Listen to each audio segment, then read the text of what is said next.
Welcome back, guys, to another episode of the Padel Podcast Show with myself, your host with the most, and Taryn, my co-host over here. What's up? Powered by Harte of Padel Arena in Padel Island, man.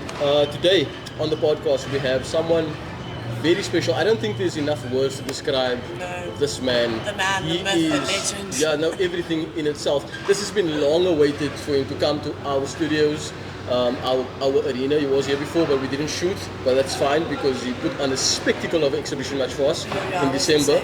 I mean, if I could put it into plain and simple words, this man is a legend of the sport. And if ever there is a Hall of Fame of Padel in South Africa, he will probably be inducted in one. 100%. Most probably, yeah. None other than Mr. Adam van Harte, man, over here. Well done. Welcome to our arena, man. It's a privilege and honor to have you here. I'm glad that we finally Get this going. get this podcast going. We've been trying for so long. Yo, we've been trying since I think last year around mid-year. When we came to Joburg for the first time, I think I made contact with you and I wanted to shoot with you with this. And we, for the viewers that doesn't know, we actually shot the podcast or episode on the podcast, but it was version active.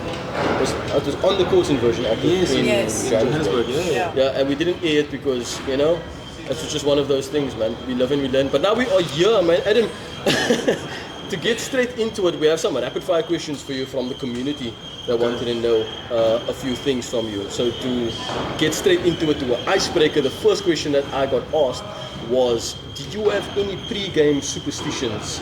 Like if you don't have a certain ring on or a band or something, like how Lionel Messi has that red armband on. If he doesn't Or like wear you put your left shoe on before your right Like something shoe. like that. Do you have any step of on the those? court like Ronaldo does every time, left foot first? Yeah. Do you know what I mean? I'm not a very superstitious person, so Okay. I don't have any pre-game. I'm not superstitious in that sense, but I do have certain like rituals in terms of the way I before a match. If it's a big match, a tournament, I like to have a good warm up first of all because I like to have a good feel of the ball before I start playing. I don't want to be trying to find the feel and the control of the ball before, but I have to get a good warm up, and then at least 45 minutes to an hour before I play, I go by myself or with my partner, music, away from all the people who has a million questions to ask me. Yeah, of course. Yeah. And I get so much in Johannesburg. I suppose. Yes, I have to just get away from all of that. At least 45 minutes, an hour, just to lock in a little bit. Yeah. That's what I do. Yeah, and like zen the mental space. Exactly. Yeah. Exactly. I can imagine because the noise around you must get very loud when the noise inside is also loud. It can be, especially Amazing. how the sport has grown as well. Yes. Yeah, that's And it's grown from like a few people watching a game to like a few thousand people watching the game to like it being an international game. Like, absolutely amazing. Yeah. Next question, man. Next question was. your go-to song before a match? Say I'm the Tiger. Yeah, like what's your preference? Yeah. This is gonna sound like crazy, but I listen to like saved TikTok audios. Okay. Like edits like that or what? Not edits, like audios, like TikTok. Like if I like the song or the clip of the song, Headphones in before the game. Yeah. And that some drives you. music. Yeah, some music. I usually listen to a lot of hip hop music. Okay. A lot of like Future. So I listen to some music like that to lock in, but yeah, sometimes TikTok. Okay, man. Here we are, man. This is the space forward, man. And then how many times do you train a day? I try to train 3 to 4 times a week. Okay. This is on court, and then 2 to 3 matches a week. Oh wow, okay. 2 to 3 matches a week. 2 to 3 matches a week, and train 3 to 4 times a week. Is that all like on your level, like that matches like 4.5 and above? So it's all high intensity matches. I try to. It's difficult. It's difficult always to have a high level match. But I try 2 to 3 times, and then training, and then gym, physical as well. That's all bodyweight training, or don't you work with like heavy like? It's a lot of like balance, agility, a lot of core, some strength elements. It's kind of specific to the pedal movements, not just body weights, with weights, some things with resistant bands and body weights. It's amazing. And a little birdie told me, like before you came, that you were, before this whole pedal journey started of yours, you were a qualified physiotherapist. qualified physiotherapist, or were you studying something to do with I it? am a qualified physio. That's amazing. So you know exactly what to do for the paddle game then. Or at least maybe the conditioning Yeah. side of things. for Yeah, sure. definitely. I have a better idea of my body and Yeah. how injuries, how to prevent, how to rehab. So Amazing, amazing, amazing. Yeah, amazing. That- And I've got another quick rapid fire No question. problem. Was there anything that you took over from your trip to Spain recently that you've incorporated into your training? into my training, Yeah, specifically. yes, for sure. A lot of the drills that I do when I do my training 1-on-1 or 2-on-1 with my partner, a lot of the drills comes from what I learnt at the academy there, as well as the physical side. Yeah, I saw your fitness videos and the conditioning side of it was quite spot on. Yeah, it's quite interesting for me as well because Yes. I don't think there are any trainers in South Africa that has the kind of paddle specific exercises in the way they train over there. Yes, yeah. That was a big thing that I incorporated. Amazing, and that's a That's niche amazing. market for all those personal trainers out there, man. To get into Yeah. the paddle game is coming up right now. It's on an upwards trend, so jump onto it, man. Especially for the arenas and academies and clubs that are like putting together people that are competing. You know, it's a great added service, if I want to call it, Yeah. to like implement into a play.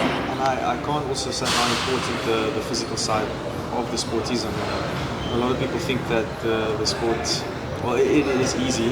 It is easy, but at a higher level, as you get better, you will see the sport becomes very physical. And I would say it's just as important the time that you spend in gym that you do on the court. Yeah. Yeah, and obviously on-court fitness and all of that Because kind of stuff. If you look at a lot of the guys, the professionals today, the top players, they're not just players, they're athletes. Athletes, yeah. Serious athletes. You know, so- And I mean, your rallies start to increase, your time on court is a lot longer, the intensity of a point is a lot more. So, you know, you're pushing, you're always operating in that like space of it's either reserve or complete endurance. No, it's so important. I can't stress how important it is. Wow, yeah. Super amazing, man. I mean, that's it for the rapid fire questions, man. I have a question that's been on my mind for quite some time about you, that I always wanted to ask you. So, you have basically, since I've heard about Padel, your name has been up there. So, you've basically carved a name for yourself within South Africa, within the scene of Padel.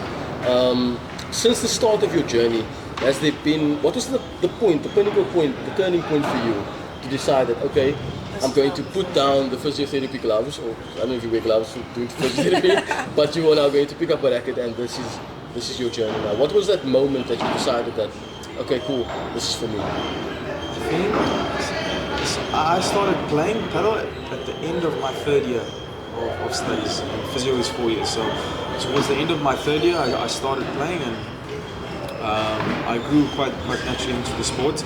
And in my fourth year, there was that A1 event, and you know, at that time already, because after the A1 event, I was invited to play another tournament overseas, international by the A1. So it was quite a stressful time for me, obviously with my parents and everything, trying to decide: am I going to do this fourth year? Do I want to stop? Do I want to finish it, or take a break? Or what are my options?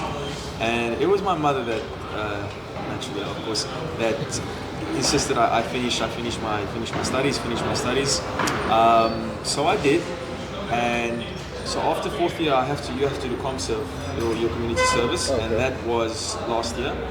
And I decided last year that I wasn't going to do my community service. I was going to move to Joburg to pursue paddle, to play more tournaments, and I can say that was the good decision. Yeah, well, I think we can all say it Wow, was yeah. I think we can look back on it and say, Yeah, well done. I made the right choice. Self high five there, yeah, shit. 100%. So maybe that was the turning point. I think that at the end of 2023, at the end of that year, deciding that I was not going to go to ComServe, I was going to go full into paddle. And that was a turning point. That's amazing, man. And you haven't looked back since. No. You've been going forward. I mean, And was your intention to go solely into paddle only on the performance side and the like athlete side of things, or was it to grow the sport and get involved in coaching? And was the bigger picture like that, or was it a very direct, this is where I want to be type of thing? I think I always say I'm more player than I'm coach. So coaching is a way to still be able to live, Yes. kind of earn an income, and give me the flexibility to play, to have my normal training Yes. regime. So the coaching side, I'm very fortunate the position I am with Virgin Active. They have such a growing company, so I was able to get a job and coach quite easily out of Johannesburg and play and train. But yes, I for sure consider myself more player than a coach right now. In this stage of my career. That's amazing. That's amazing. That's amazing. Yeah, and like you say, like you're obviously more paddle player right now than paddle coach, but eventually, when the sport goes, I feel like paddle's going to be around for quite some time, to be honest with you. I think and it's all proven round. it's It's worth, no, Longevity, definitely. yeah. And like eventually, like within 10 years time, 15 years time, do you see yourself as a coach on the sidelines where you are now at that level where you completed paddle and It's so difficult for me to answer that. I don't know. Maybe. Yeah. I'm sure there's people that want to be coached by you already. Like a lot of people want to be coached by you, so it's an aspect. Maybe. You have traveled for paddle. You have traveled to numerous countries. In my mind, you went to Hungary to go win a tournament there as well, which was super amazing. Then you went to Spain to train under the M3 Academy. Met up with Ali Galan and Chingato. I saw the videos, man, super amazing. Being in, like you're just sitting there, they're busy training, which is like super, like a dream for me to, to experience. incredible. But what's the highlights of all your trips combined? Like, what can you say about it? The highlights, man. So the first time, the most recent trip when I was there into Madrid was the first time I really went to train. So that was always something I wanted to do because every time I went, it was for a tournament or a coaching thing or a tournament and something. So it was cool to play the tournament, but I want to improve first. I want to go. I don't want to go there and. Learn during a match, yeah. Because I kind of know I don't know, but I have a understanding of the potential that I have, but it's difficult in this country to prove it. Yeah. So I really, my big goal was to go there and spend, like I did, a month, even 2 months, 3 months to just train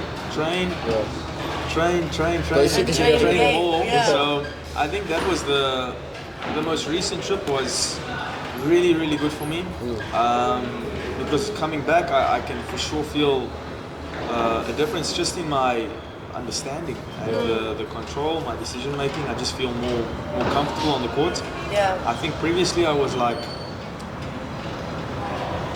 going with instinct, like I had. Now you got more intent I have of what more- you want to do. Yeah, I have more understanding of what I want to Yes. do. Previously I was like running, yeah. I'm like, and Okay, it cool. looks- We got this point. Okay, we do it again. looks great, Yeah. It looks great. Oh, he's so fast. He jumps so high, but now I feel like I'm in control. I don't know. Yes, yeah, that's amazing. That's the best part. I think that's like a bit of a superpower as well because it automatically builds more confidence within for sure. yourself, So For sure. And your partner. true. You have more confidence in your game as a team. And do you feel that playing paddle, as much as it is an individual sport, it is a team sport, as we know, because we have to play it with a partner. But your partnerships could be changing quite regularly and quite often. Do you rather suggest people training within their partnership and getting solid like that, or do you make yourself solid? I think a bit of both. I think you have to also know what you want to do. If you want to be competitive, if you want to play in lots of tournaments, you have to get a partnership with someone. Because once you have that relationship with someone, and the understanding of the way they play and what kind of patterns the two of you are going to play, then you begin to find your identity as a team. Okay, sure. And once you have your identity as a team, whether you are winning, losing, you have the confidence that this is how we play, this is how we are going to play. So it's very important to have that relationship with your partner for tournaments. I get you. If you are competing a little bit, but you play more socially, but you still want to play competition, stuff like that, try to play with as many people as you can. Play on the left, play on the right, especially while you are still new. Yeah, become a bit more versatile. Don't just play on the left. Yeah, I mean, everyone wants is to run to the left hand side. Yeah. Everybody wants to play on the left. I will It's- fight someone for the right. I will We will much pass the rather, left I'm like, side. I'll be on the right. It's more common for tennis players to play left. Oh yeah, ex-tennis players You have will find the moved tennis players play left, and on the right you will find more like soccer players, maybe hockey players or cricket players, golf players, because they are more strategic, they are more sound. They are like, okay, if I don't have to win the point immediately. Where tennis players want to play 1, 2, to the net, smash. So you will find the tennis players like to play on the left, and they only play on the left. And try to put them on the right. You can't front it. So I think I was lucky that I started on the right. My whole career I played like 8 months on the right. So I think if you ask a right player to play left, they'll fine. But you ask a left player to play right, Yeah. no clue what they do. But you came from tennis, didn't you? You had a tennis background before Padel. So you started off in tennis, you went through the stages of tennis. I don't know at what age you stopped playing and you transitioned over into Padel. But did you go immediately into the right hand side coming from tennis? Although you had this big smash and your reflex volleys, your reaction time so good, you still went to play on the right You hand were side. playing with Siobhan though when you started, hey? We You just- both come from tennis though. We didn't really understand obviously the dynamic of the Dynamic, sports when we just started. So we just naturally, I played on the right, he played on the left, just because we just went there. There was no reason behind it. And we stuck with it obviously because we got used to it and we stayed with it. And we were partners for quite a while. So the whole time when we were playing together, I played right. So only after I split with him, then I started to play more on the left. I found like I have more weapons on the left with my smash, my speed. Because the left side is a lot more dynamic, a lot more running and finishing the points. So I found more joy on the left. On the left-hand side. It's amazing. So coming back to your, with you traveling and experiencing different Padel players abroad and the locals, and you played with some very big names as well.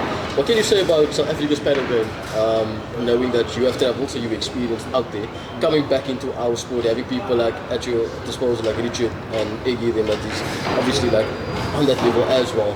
So would you say that we are on par to be getting to where those guys are internationally are, or like what's basically that's the question. I think we are. We are a lot better than what we give ourselves credit for. I think when we've gone there, they were quite surprised by our level, considering the sport is so new.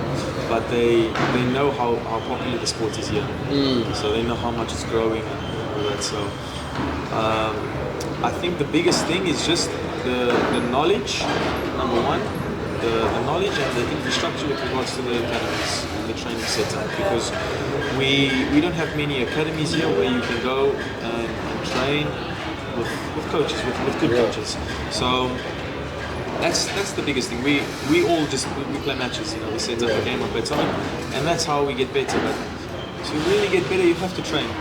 You have to train, you have to play, you have to work the right patterns, the decision making, when to play what shot, how to defend, how to attack, which shot to play, and that comes from training. So the biggest thing is the academies, the structure with the academy, the setup of the training, and the knowledge, the knowledge that they have of the sports. Super cool. But we are good. We are better than we give ourselves credit for. Not we are like on their level, because we are not. But I think in 5 years, in 10 years, not South Africa, maybe South Africa, but we will see more countries inside the top 30 in Premier Padel. Yeah, because right now it's dominated by Argentina and Spain. It's only Argentina and Spain, yeah. But you have countries like Portugal, the Netherlands, Italy, Sweden. You have really good players and really good. I find it's the countries that border Spain. Portugal, Italy, Netherlands, it's the countries around Spain that are growing the fastest, but it will grow. Eventually it will grow. I think that's good, man. We all good. Now I feel much more comfortable knowing that I am actually quite good. It's just that I need to train more. And I need to do some work. Like for example, the game you see here, you can see it at the clubs there too. You have your recreational players as well. It's not just Kalan. Kalan only. Yeah. It's the same. Okay, cool, man. Yeah, a lot of people went there like, I saw players that play like us. Yeah, of course, they're recreational players as well. There are some social players in the world. Yeah, like 'cause everybody's making comparisons, man. And the first comparison I always hear is like, yeah, if a Spanish 2.5 had to come here, they'll smoke out 4.5s and above, and all of those things. But do what? No. Oh Lord, yeah, no. So yeah, no. What was I going to say? There was a question that I had as well in my mind. What's your guilty pleasure on court? What I mean is like, what's your go-to shot to play that you enjoy the most? You know, that you shouldn't be playing at that moment, but you just want to do it. And I think kick smashing is out of the question because you do that very well. But like, what's that one shot that you just, you know, lean towards doing the entire time on court? Especially in times that you shouldn't be doing it. I think I'm a lot better with my discipline in my shots now. But I think previously the smash. I know you're going to say that, but there is moments when you should not hit the smash, but you just play the smash because you are tired of hitting the Bandeka or So the smash was definitely a shot to get me out of jail a little bit, but I find that you're playing against good players, you can't just smash. You can't. You have to build and structure the point to get there. Adam, man, it's been like I said at the beginning, a pleasure, honor to have sat with you again for the second time. Not that the viewers know that. What's your advices for the young paddle players out there? That was going to be my question. You know, in the I love it. I'm like this. Say it. Say it now. So we do this thing at the end of every episode where we ask the guest for some advices to the viewers, because our viewers are like genuinely paddle players and, you know, people that's into the sport as well. So if you would give them some keywords, Siobhan did it good. Like, not to put you under pressure or anything, but Siobhan was like, you know, neutralize the point, you know, play the point on, don't very go tactical. in. Very tactical. Like, he went in, I sat But there. like proper lawyer, like approach, you know what I mean? Like, let's be diplomatic about this. Yeah, no, super diplomatic. And it was like, you know, you have to go in there, you have to neutralize the point, you have to keep the point on going, and play through the middle. Don't watch highlight reels spot, like, I was like, this man's thought about this. Your facial expression is showing you, like, you know, it's... because my advice wasn't going to be tactical. Yeah. It's going to be what you should do. No, amazing, super amazing. Tell me it's playable. Yeah. I think I answered a little bit with regards to the physical side. Yeah, yes. I think it's very important that you include that in your training. If you're very serious and you want to improve, you want to get better, play more tournaments, you have to make sure your body is in good condition. You have to work on these agility, explosive, you know, a lot of core stability. Suicides, you know. Suicides? Suicide runs. It's good. That's good for fitness, you know. That's good for fitness. But you know, more in depth training. Because I found with regards to that, when you have better core stability and balance, you have better control on your shots in those positions. You feel if you are like out of position, you hit the ball there, you hit the ball over there. You are just playing to get it in. Yeah, of course. At a level, you have to play it in a certain way that if you put the ball up a little bit against a better opponent, they finish the point. Yeah. So you have to be always in control of the shot you are playing. So the physical side, it's very important. And then training, you know, not just playing matches. You can train one-on-one with your partner in parallel, in cross courts. Defending, attacking, one at the net, one at the back. Yes. But not also just points, a lot of control. Yeah, so getting 50 shots and then the point starts type of thing. Something like that, yes. So a lot of control drills is going to help you. It's going to help you a lot. I think that's also the key of this game is the control. And then mental control as well. And then my final tip is go to Spain. Go to Spain! The man says go to Spain! Drop the mic, drop the Spain if you can. I was actually going to ask you if there was some gems you could drop from your coaches in Spain that you could tell us. Like, what was the one thing that one of your coaches said in Spain that you could share with us right now? If you want to. You know what? It was not one thing. It was like a culmination of a lot of things, like small things. They told me, you know, play the shot then, do this then. Okay. It's like small little things, but Like you know, little adjustments and tweaking along the way. over time you see a big difference. I In can your game. imagine. And it's not, you won't see it immediately. Like when I came back, I wasn't like, I feel better. When I was training there, I didn't feel better. 2 months, 3 months, 4 months later, Yes. you start feel to the difference start to because reap you the start to rewards. understand, you know, why you play in a certain way. You came back just before the Durban Masters, right? Was it the Durban Masters or the SA Grand that you won? From right now? Yeah, from previous one. No, the SA Grand was last year in Yeah. December. But I know you came back from, and then you won. Was it the one that you won? But you just came back from Spain as well. No. I came back from Spain now in March. I was there from Feb to March, and then I came back to play the tournament in the Bracket Ball. Oh, okay. Oh Yeah. yes, okay, down We here, lost yeah. in the final. Good final though. Yeah, it was Final. a good final. I mean, you guys were holding your serve. Everybody, like I think everybody around the course knew that the person that loses the serve is going to lose the game. It was a good game. So it was an amazing yeah, game. it was Yo, hard, some yeah, pickups that you've wow. done that was amazing. I learned one thing from you from that game that I just want to put out there. Be more patient. Yes. Be more patient. No, for That's- real. I I saw you that's- take every ball That's literally I was past going you to say. off the glass. Patience. Patience. You lift most of the balls off the glass to play it. And it was, I was thinking to myself, I don't have to rush. But I was I just don't saying have that to is one thing I've seen in your game where you said like when you went to Spain, I didn't see the immediate like, oh, Adam's changed this or Adam's done this differently because you're still taking like everything forward. You were still pushing very much forward. Where now you're like, it's almost like you're so composed. Oh, Like, yeah, of course. I feel like your whole tenacity on court is like, I got this. Like, I'm gonna just let it go, and then it's coming right back to. But I know where it's going. So, yeah, I think that for me, I was like, glass, Taryn. Use your glass, Taryn. Use your glass, Taryn. And I was, Use your I was glass. sitting right there in the corner while you were playing on the left hand side, and I was just like, you're just losing everything. Yeah. Bang, bang, pushing the net and then finishing the point. I was like, in the Effortless book, to bro. watch. It's That's- beautiful, I wrote it yeah. down in my mind. I was like, that's it. But that's all the time we have for this episode, man. I wish Yeah. we could go on and on and on and just learn from you, man. It's super amazing to have you here in Cape Town. Always a 100%. pleasure when you're here. Yeah, man. If you like more content like this, it really helps if you like and then you comment and then you subscribe as well. Do you know what I mean? Because it helps the show, man. You know what I mean? Good things happen in threes. Yeah, there we go. Episode 12 concluded. Bang. Amazing. I thought it was 11, but 11, 12. It's all edited. So, okay.